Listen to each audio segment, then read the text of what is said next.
你就是我要遇见的特别的人。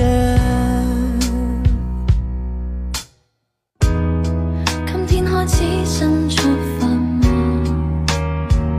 流過了吧？忘記了嗎？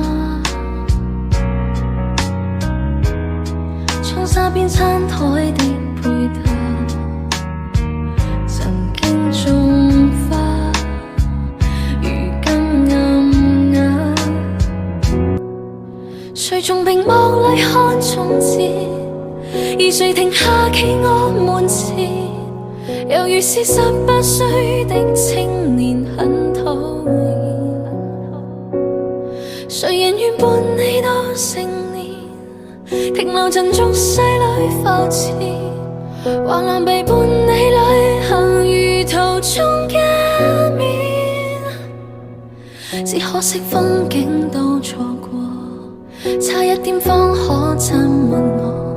喜歡這觸摸俘虜我，而你欠我。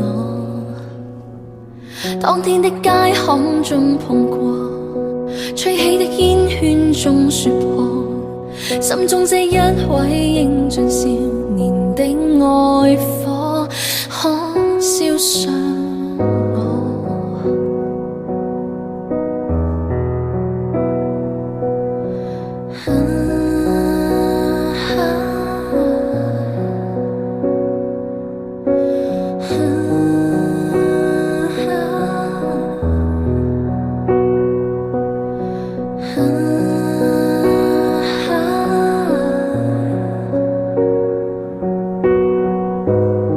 重新出發嗎？